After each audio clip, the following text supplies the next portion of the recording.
दोस्तों, क्या आप एक ऐसा पीसी बिल्ड करना चाहते हैं जो video editing, content creation, YouTube videos, freelancing project और प्रोफेशनल क्रिएटिव वर्क को स्मूथली हैंडल कर सके? तो हमने बिल्ड किया है एक ऐसा ही पीसी जो परफॉर्मेंस, कूलिंग एंड स्पीड साथ में फ्यूचर अपग्रेडेबिलिटी का परफेक्ट कॉम्बिनेशन है। तो इस वीडियो में हम सिर्फ आपको कंपाउंडर नहीं दिखाएंगे, बल्कि आपको ये बताएंगे कि भाई यार हर एक कंपाउंडर हमने क्यों चूज किया है यहाँ पे और वो आपको बेहतरीन परफॉर्मेंस कैसे दे रहा है, इसके बारे में हम बात करेंगे। तो अगर आप एक वीडियो एडिटिंग के लिए बेहतरीन पीसी बिल्ड करने का सोच रहे हो तो भैया इस वीडियो को एंड तक जरूर देखिए। तो चलिए सीधी बात, दो बकवास, ये वीडियो शुरू करते हैं खास।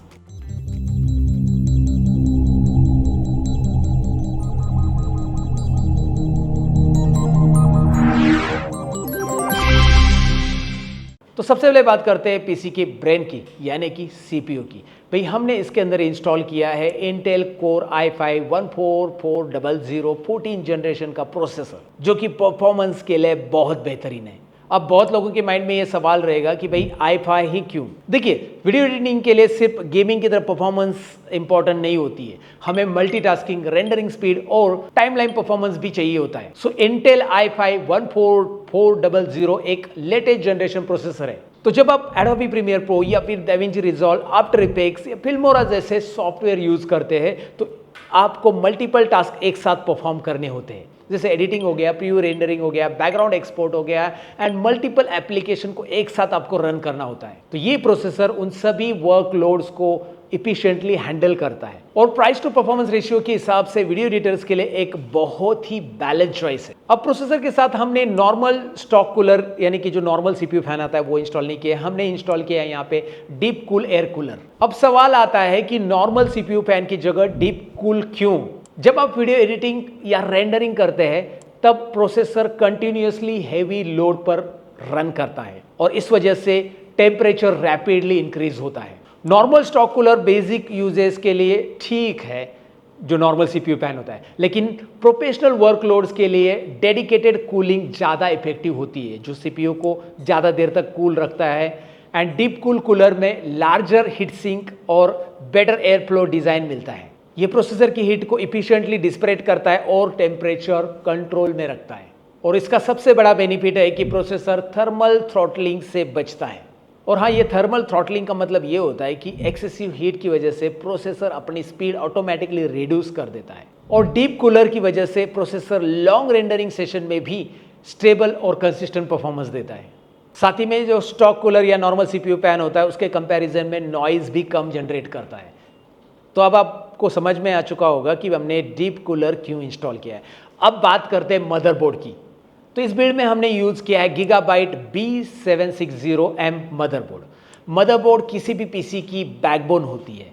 हमने B760M चिपसेट इसलिए चूज किया है क्योंकि ये लेटेस्ट है, लेटेस्ट इंटेल प्रोसेसर को सपोर्ट करता है और फ्यूचर अपग्रेड्स के लिए भी रेडी है। इस मदरबोर्ड में better power delivery, high speed memory support, NVMe SSD support और एक्सेलेंट स्टेबिलिटी मिलती है। और आपको ये पता होगा कि भाई वीडियो एडिटिंग सिस्टम्स में स्टेबिलिटी बहुत इंपॉर्टेंट होती है और गीगाबाइट मदरबोर्ड रिलायबिलिटी के लिए काफ़ी पॉपुलर है, तो इसलिए ये मदरबोर्ड इस बिल्ड में हमने इंस्टॉल किया है।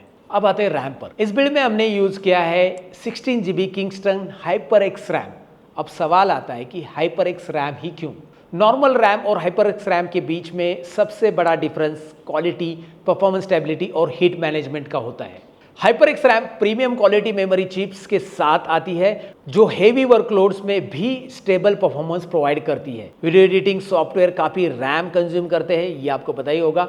जब आप मल्टीपल लेयर्स, इफेक्ट्स, ट्रांजिशंस और हाई रिजोल्यूशन फुटेज के साथ काम करते हैं तो भाई तब सफिशिएंट रैम होना बहुत ज़रूरी हो जाता है। और 16GB रैम बिगिनर्स और इंटरमीडिएट वीडियो एडिटर्स के लिए एक एक्सेलेंट स्टार्टिंग पॉइंट है। फ्यूचर में आप इसे अपग्रेड भी कर सकते हैं अगर आपको लगता है कि और 16GB रैम इंस्टॉल करना है, 32GB का करना है, तो ये भी पॉसिबल है। तो अब आते हैं स्टोरेज पे। हमने यूज़ किया है क्रूशल T500 NVMe SSD। आज के टाइम पे वीडियो एडिटिंग के लिए फास्ट स्टोरेज बहुत इंपॉर्टेंट हो चुका है। So large video files, 4K footage और हेवी प्रोजेक्ट्स हैंडल करने के लिए हाई स्पीड स्टोरेज की ज़रूरत पड़ती है। हालांकि ये स्टोरेज आपके लिए सफिशिएंट नहीं है, लेकिन ये स्पीड जो है स्टोरेज का वो आप NVMe का अच्छा है, इसलिए हमने यहाँ पे NVMe इंस्टॉल किया है। लेकिन अगर आप स्टोरेज कैपेसिटी के लिए स्टोरेज लेना चाहते हो तो आप एक्सटर्नल वहाँ पे हार्ड डिस्क भी इंस्टॉल करवा सकते हैं, एक्सटर्नल और SSD ऐड कर सकते हैं। बस हमने ये ध्यान में रखा है कि भाई सॉफ्टवेयर जल्दी से ओपन हो जाए, इसके लिए हमें ऐसा SSD इंस्टॉल करना था, तो इसके लिए हमने ये NVMe यहाँ पे चूज़ किया है। क्योंकि सॉफ्टवेयर क्विकली इंस्टॉल हो गया तो भाई आपकी फुटेज भी क्विकली लोड हो जाएंगे और प्रोजेक्ट फाइल इंस्टेंटली एक्सेस होगी और रेंडरिंग वर्कफ्लो भी फास्टर होगा। ये सब डिपेंड होगा आपके SSD के स्पीड पे।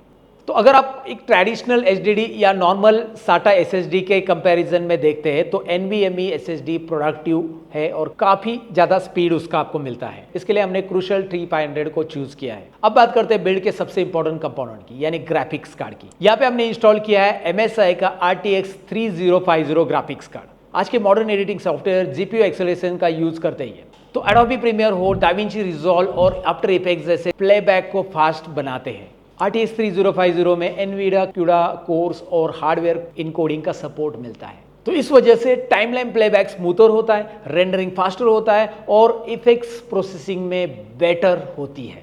अगर आप फुल HD या 4K वीडियो एडिटिंग करते हैं तो भाई RTX 3050 एक excellent value for money graphics card है।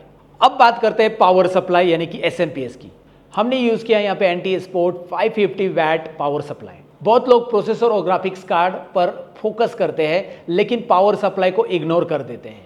तो अगर आपका पावर सप्लाई रिलायबल ना हो तो एक्सपेंसिव कंपोनेंट्स भी रिस्क में आ सकते हैं। सो 550 वैट कैपेसिटी इस कंप्लीट कॉम्प्लिकेशन के लिए परफेक्टली सूटेबल है और प्रोसेसर और ग्राफिक्स कार्ड दोनों को स्टेबल पावर प्रोवाइड करता है।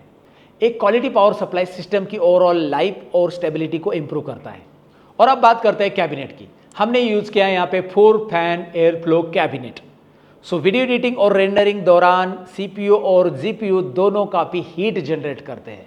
वैसे CPU का हीट मैनेज करने के लिए हमने डीप कूल कूलर इंस्टॉल किया है, लेकिन ओवरऑल CPU और GPU से जितना भी या मदरबोर्ड से भी जितना भी हीट जनरेट हो रहा है, इवन रैम से भी जितना भी हीट जनरेट हो रहा है, ये सारा का सारा भाई मैनेज करने के लिए हमने यहाँ पे जो कैबिनेट है वो 4 फैन एयर कूल कैबिनेट लिया है।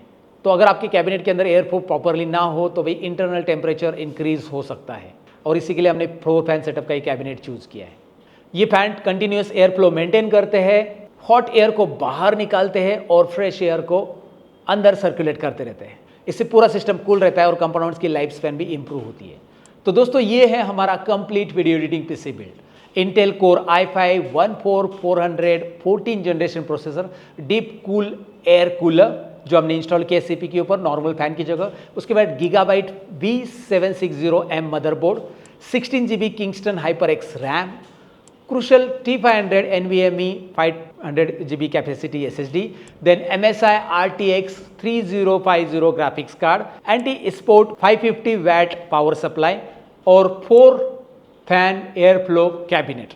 ये build specially content creators, YouTubers, freelancer और एस्पायरिंग वीडियो एडिटर्स के लिए डिज़ाइन किया गया है, जो प्रोफेशनली वीडियो एडिटिंग करते हैं और उनको अपने काम में परफॉर्मेंस चाहिए। तो भाई यार ये है आपके लिए स्पेशल CPU।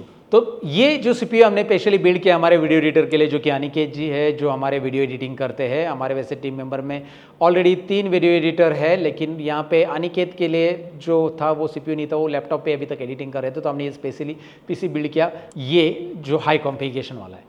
तो अगर आप भी फ्यूचर में PC बिल्ड करना चाहते हो तो भाई यार ये सारी चीज़ें आप कंसीडर कर सकते हैं। और हमने कुछ प्रोडक्ट की लिंक आपको ऊपर दी है, जो प्रोडक्ट हमने यहाँ पे इंस्टॉल किए, जैसे रैम जो HyperX हमने इंस्टॉल किया उसकी लिंक भी आपको यहाँ पे वीडियो में मिल जाएगी। साथ ही में जो CPU हमने यहाँ पे इंस्टॉल किया, तो सारे प्रोडक्ट की लिंक आपको यहाँ पे मिल रही है और यहाँ से आप डायरेक्टली उन प्रोडक्ट को ऑर्डर करके अपना खुद का PC असेंबल कर सकते हैं, अगर आपको PC असेंबल करना आता है तो। नहीं तो आप अगर आपके एरिया में कहीं असेंबल होता है तो उनको ये कॉन्फ़िगरेशन बता के उनसे ये असेंबल करवा सकते हैं, डिपेंड करता है आपका बजट। अब बात करते हैं, हमें ये बेसिकली हमने ऑफलाइन बिल्ड किया है, तो हमें ये टोटल कॉस्टिंग कितना लगा इसके बारे में यहाँ पे स्क्रीन के ऊपर आपको चार्ट दिखा रहा हूँ। ऑफलाइन में हमने बिल्ड किया है, लेकिन हो सकता है आप ऑनलाइन ऑर्डर करो तो आपको और इफेक्टिव मिल सकता है। कुछ प्राइसेस कम ज़्यादा हो सकते हैं, डिपेंड ऑन मार्केट सिचुएशन और आपके एरिया में जिस प्रकार भी पर्टिकुलर हार्डवेयर कंपोनेंट के प्राइसेस का रेट है उस हिसाब से आपको मिल सकते हैं। तो ये चार्ट आपको दिखाई दे रहा होगा जहाँ पे हमने इसके प्राइस रेट लगा दी जो हमें ऑफलाइन में मिला है। तो चलिए इस वीडियो में इतना ही। वीडियो अच्छा लगा तो लाइक शेयर और कमेंट करना, और आप कौन सा वीडियो देखना पसंद करते हैं कमेंट जरूर करना, मैं उसके ऊपर वीडियो लेके आऊँगा। That's it for this video. Thank you so much for watching. Bye bye.